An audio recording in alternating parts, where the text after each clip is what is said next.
Sometimes you have to get outside. When I was in the 8th grade, I got grounded for a month for coming home drunk. It was Good Friday. Being raised in a very Catholic family, I'm sure you can imagine how well my parents handled that. A month is a long time when you're 13. So I told my parents I was going out for the track team and that I needed to train. So every night after supper, they'd let me get out of solitary confinement to go for a run. Even right now, as I'm telling you this, I can still feel the wind through my hair and the cool, damp air rushing into my lungs as I left the controlled airspace of our block in Boulder Hill, Illinois. So I ran. Not to train, just to get away from the isolation and disappointment I was leaving behind. Oh, and also to go see my girlfriend. Her name was Karen. Karen brought joy, a smile, a laugh, and I was always able to exhale deeply, like when you're at the doctor's office when I was with her. I was able to detach and disconnect like when you're flying through the pages of a good book. Her brown eyes, faint pink freckles, button cute nose, and shy but very sweet smile catapulted me from a bad place that I might have been in to a place where I was safe and dance in public type of happy. Karen moved away that summer.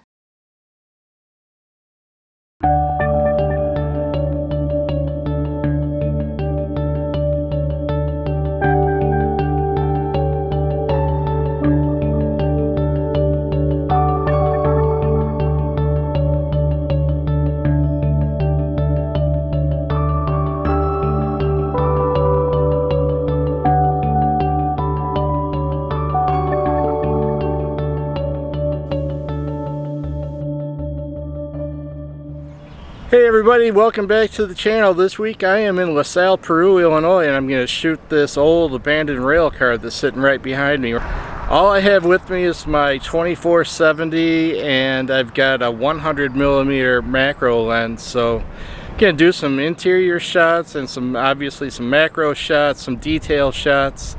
It's really cool. This thing is just so old and rustic. I'm sure I'm going to be able to find some cool images. So thank you so much for joining me, and here we go.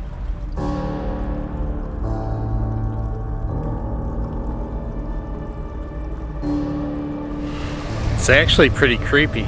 Great place to shoot a Halloween vlog. Alright, let's go in.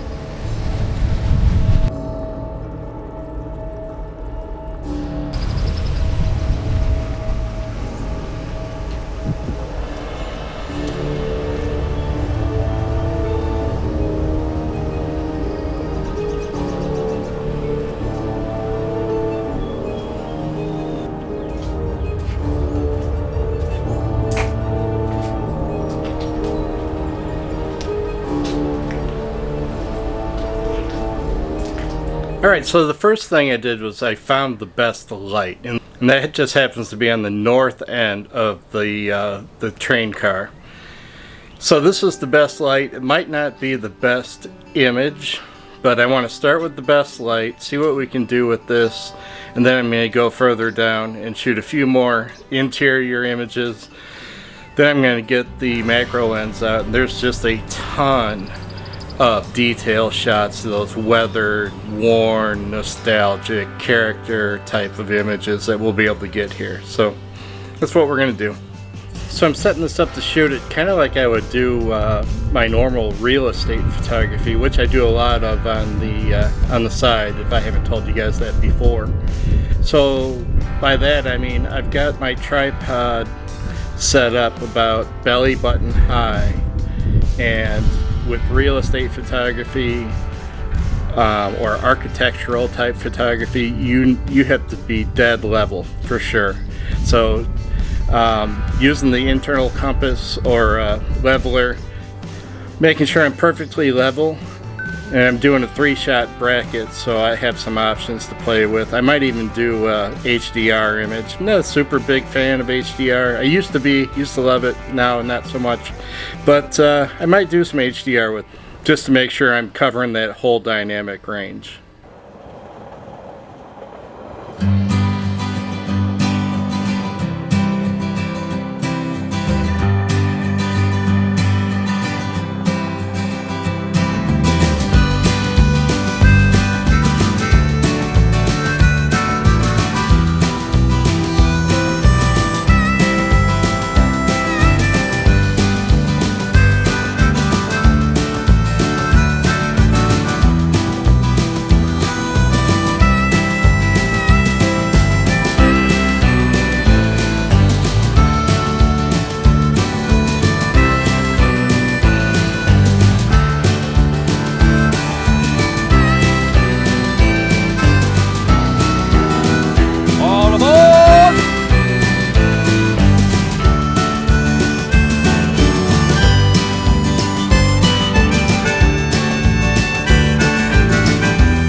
Alright everybody, that's going to do it for this week. Thank you so much for stopping by the channel. I very much appreciate it. If you enjoyed the photos, if you enjoyed the video, please hit the thumbs up, like, share, comment, let me know what you thought. And if you haven't already, now would be a wonderful time to hit the subscribe button.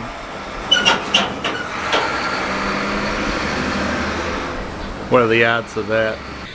I could stay here and shoot all day, but it's Easter Sunday, and I have to go get a chicken on my smoker. I'm gonna smoke a chicken for Easter Sunday dinner, and that's it. I hope you all had a great Easter and are taking care of each other and your community and your loved ones, and we'll see you next week. Thanks so much, folks.